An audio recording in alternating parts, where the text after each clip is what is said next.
दोस्तों, prime minister Modi ने एक बहुत इम्पोर्टेंट टॉपिक रेज किया है कि हमारे यहाँ जब ब्रिटिशर्स आए थे तो उन्होंने एक थॉमस मैकोले था जो उनका हिस्टोरियन था, उसको 4 साल के लिए इंडिया में भेजा था और स्टडी करने के लिए कि आप देखिए कि किस तरीके से हम अपनी यहाँ पे रूट्स को और मजबूत कर सकते हैं ब्रिटिश एम्पायर को। तो उसने ये सजेशन दिया, उसने एक पेपर पब्लिश किया 1938 के अराउंड,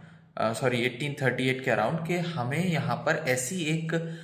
क्लास डेवलप करनी चाहिए जो यहाँ पे जो इतने करोड्स ऑफ इंडियंस हैं और जो थाउजेंड्स ऑफ ब्रिटिशर्स हम लोग हैं उनके बीच में एक लिंक का काम कर सके। उन इंडियंस को, उनका कलर तो इंडियन हो, उनका ब्लड डीएनए तो इंडियन हो, लेकिन उनको ये फीलिंग हो कि ब्रिटिश एजुकेशन सिस्टम और ब्रिटिश कल्चर ये बेटर है और इन्फीरियर है हमारे मेडिसिन, हमारा एजुकेशन, हमारा कल्चर, इंडियन कल्चर। और वो ये लिंक बनाए ब्रिटिशर्स और इंडियंस के बीच, और यही लोग इंडियंस को ये फील कराएंगे कि आप ब्रिटिशर्स जो है उनका कल्चर एक सुपीरियर कल्चर है और हमें उसी को फॉलो करना चाहिए, उन्हीं की लैंग्वेज फॉलो करनी चाहिए, उन्हीं का एजुकेशन सिस्टम और मेडिकल साइंस फॉलो करनी चाहिए। इसका रिजल्ट ये हुआ कि हम इतने एजुकेटेड हुआ करते थे इससे पहले और इतना हमारे पास मेडिसिन में, इकॉनमी में, हर चीज़ में हम आगे थे, लेकिन ब्रिटिशर्स के जाते जाते हमारी लिटरेसी रेट बिल्कुल सिंगल डिजिट में आ गई थी। 1947 में जब आज़ादी मिली उसके बाद हमें समझ में आया कि हमें लिटरेट होना चाहिए। वहाँ 10-12% लिटरेसी से लेके आज हम 75-80% लिटरेसी पे पहुँचे हैं।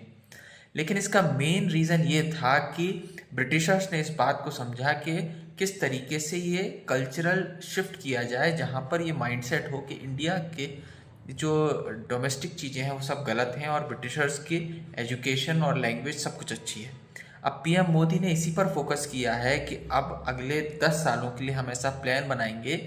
जिसमें हमें ये जो माइंडसेट है इसको चेंज करना है, एक कल्चरल शिफ्ट लाना है अपनी कंट्री में। ये जो स्लेवरी का माइंडसेट है इसको हटाना है और अपने कल्चर, अपनी एजुकेशन, अपनी मेडिसिन, अपना योग जो कि योगा बन गया है, अब योग पे फोकस करना है। इन सब चीज़ों पे फोकस करके हम आगे 10 साल का प्लान बनाएंगे और तभी शायद इंडिया का एक डेवलप्ड कंट्री का जो विजन है 2047 का वो पूरा हो पाएगा।